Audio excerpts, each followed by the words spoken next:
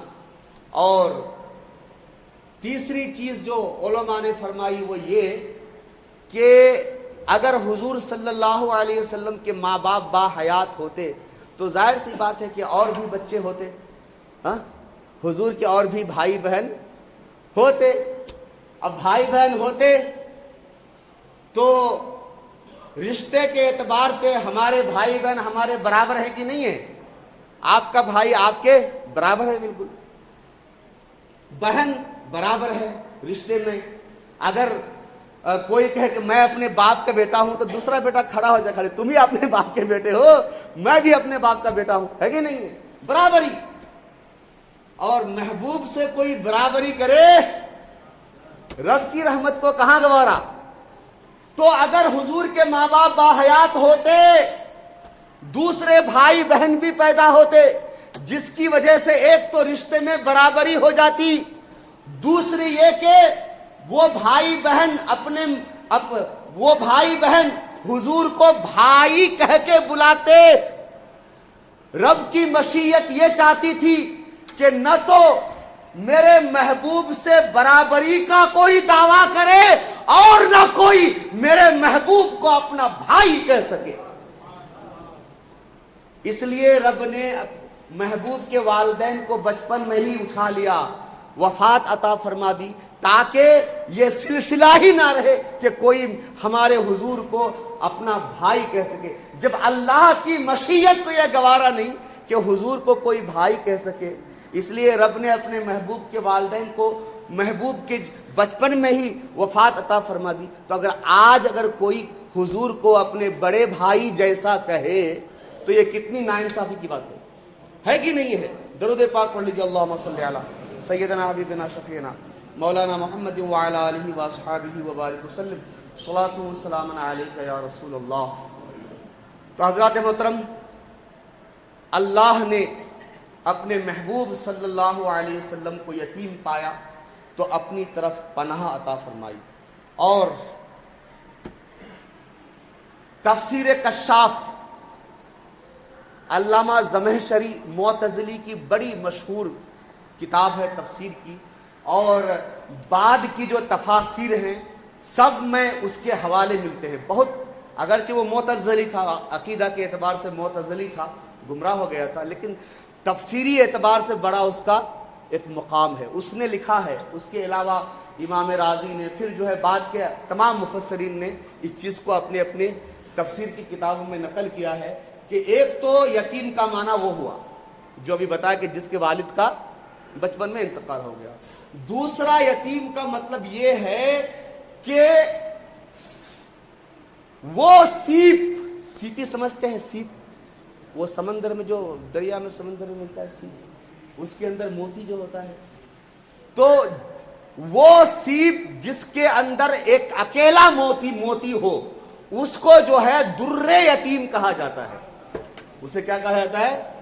در یتیم، تنہا، یگانہ، بے مثل، لاجواب، جس کا کوئی جواب نہ ہو، جس کی کوئی مثال نہ ہو، جس کی کوئی نظیر نہ ہو، جس کی طرح سے کائنات میں کوئی نہ ہو، اسے در یتیم کہا جاتا ہے۔ پیارے محبوب، ہم نے آپ کو پورے کائنات میں، پورے عالم میں، پورے عرب میں، پورے مکے میں، پورے قریش میں، پورے بنی ہاشم میں یکا، تنہا، منفرد، یگانہ، ہر اعتبار سے پایا تو ہم نے آپ کو اپنی طرف راہ عطا فرمایا۔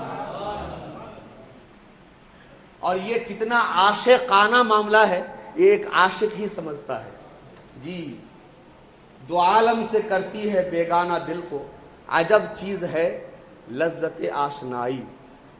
تو عاشقین تو یہی ترجمہ کرتے ہیں کہ آپ کو در یتیم پایا تو آپ کو اپنی طرف پناہ عطا فرمائی اور نبوت کے اعلان کا حکم دیا، اور ہر ایک جب بھی